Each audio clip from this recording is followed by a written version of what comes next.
Coucou tout le monde, ravie d'être à nouveau avec vous. Je me prénomme Vaitiare pour ceux et celles qui ne me connaissent pas.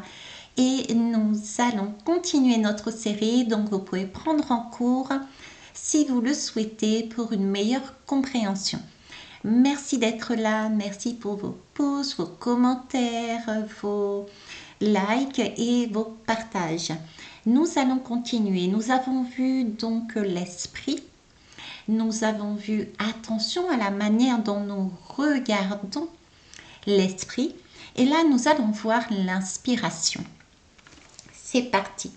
Alors, qu'est-ce que c'est l'inspiration? L'inspiration fait référence à l'acte déjà de respirer ou d'inhaler de l'air extérieur à l'intérieur de ses poumons. Maintenant, imaginez que vous êtes en manque de souffle. Ok.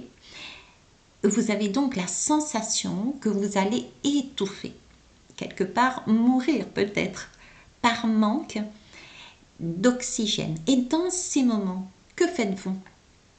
Vous allez naturellement, instinctivement, inspirer de l'air provenant de l'extérieur, remettant ainsi en route la roue de la vie, votre respiration, qui va vous permettre de récupérer une énergie vitale.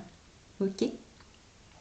Donc l'inspiration, expiration, c'est en fait le principe du je reçois, ça vient de l'extérieur, ça rentre à l'intérieur de moi, pour ensuite je donne, puisque nous expirons, donc nous donnons à l'extérieur.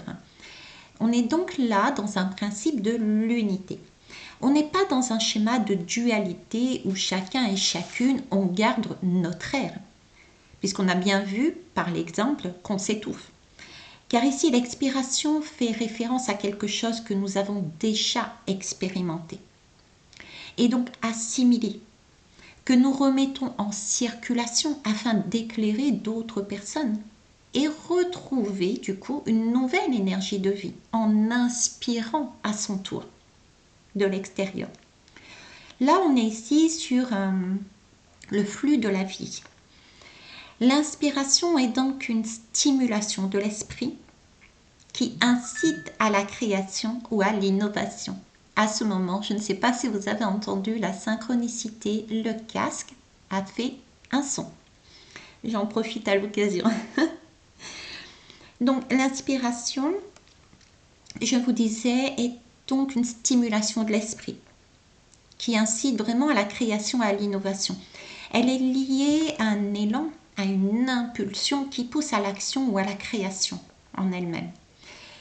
Elle est ce qui pousse et anime une personne à agir et ou à s'améliorer aussi. Par exemple, une personne ou un événement peut être considéré comme une source d'inspiration, suscitant chez quelqu'un une motivation ou une aspiration à atteindre un but. On parle bien de muse pour ceux qui peignent, d'accord? On a besoin d'une muse. Elle survient souvent de manière d'ailleurs imprévue lorsqu'une idée, une émotion ou une vision déclenche un élan créatif.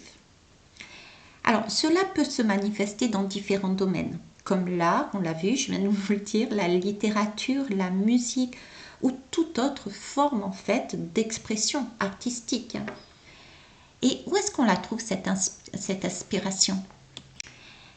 En fait, elle peut être puisée dans ce que l'on nomme dans le monde, dans le cercle chamanisme, on le nomme le monde du milieu.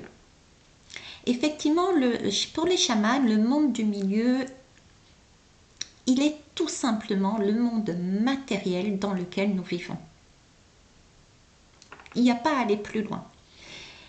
Il a cependant aussi une composante spirituelle, car c'est en fait le monde des humains, des animaux, des plantes, des forces naturelles, en clair le monde de tout ce qui est animé d'une énergie vitale comme nous. L'inspiration provient donc de ces multiples autres sources de vie autour de soi. Et toutes ces émissions de flux peuvent converger vers son moi intérieur si on voit l'extérieur non plus comme une dualité, comme un ennemi, mais plutôt comme une source d'inspiration, où l'on retrouve du coup l'unité avec le don de soi, j'expire, et la réception de l'autre, j'inspire. Voilà pour ce qui est de l'inspiration. Je vous souhaite une belle journée et à la prochaine.